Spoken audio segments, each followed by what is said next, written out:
केबे भाबिछन्ति एमिति केउ शक्ति अछि जहा हजार हजार लोकंको प्रार्थना आउ सेवा पाई गोटिए जगारे एकाठी करि पारे।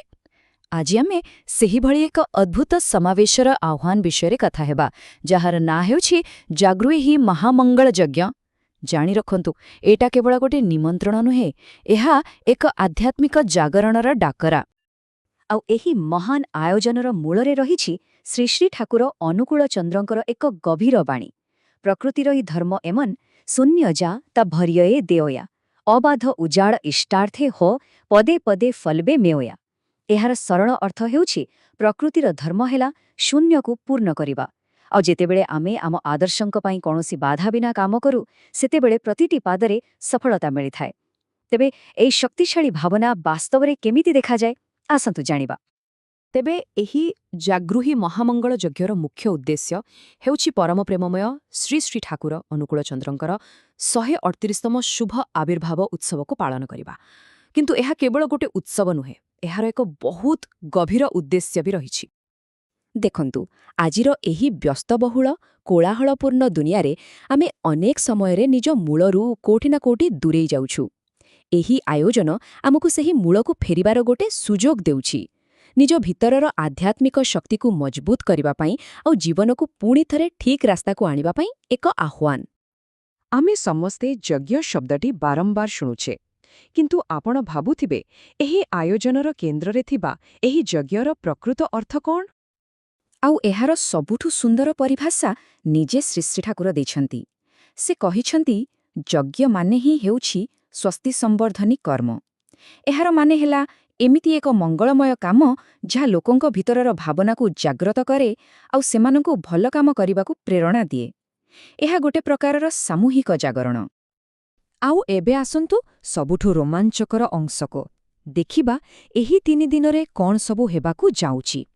सत कहिबाकु गले एहा केवल एक कार्यक्रम नुहे, एहा हेउछि आध्यात्म, सेवा एवं संस्कृतिर एक महोत्सव। तेबे प्रथम दिन माने शुक्रवार पृष्टि पताका उत्तोलन सहित एही आध्यात्मिक यात्रार आरंभ हेबो। तापरे विश्वशांति कामना करी एक पवित्र होम यज्ञ कराजिबो।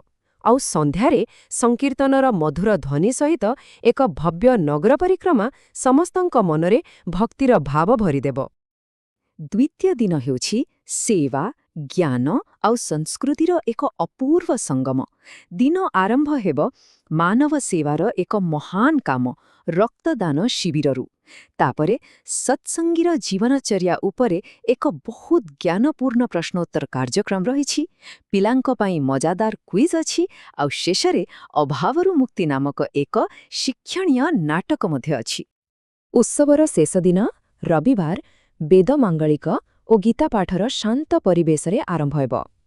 एहा परे मातृशक्ति को सम्मान देबा पई एक गुरुत्वपूर्ण मातृ सम्मेलनी, युवपीढ़ींक प्रतिभा देखाइबा पई वक्तृता और संगीत प्रतियोगिता एवं सबुठु गुरुत्वपूर्ण कथा हैला सद्गुरु, सद्नाम और सत्संगर आवश्यकता उपरे एक गभीर आलोचना हेबो।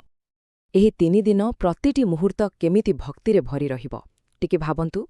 सकाळ आउ संध्यार सामूहिक प्रार्थना ठारू आरंभ करी भागवत पाठ, भक्तिगीति, कीर्तन और ध्यान पर्यंत सबु किछि।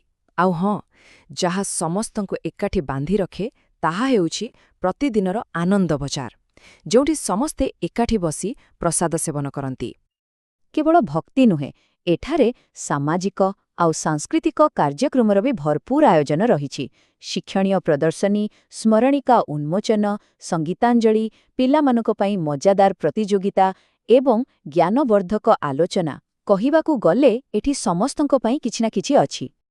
कल्पना करंतु तो एही महायज्ञरे सीधासळख श्री श्री ठाकुरंक परिवारर सदस्यमानंक ठारू मार्गदर्शन और आशीर्वाद पाइबार सुजोग मिलिबो।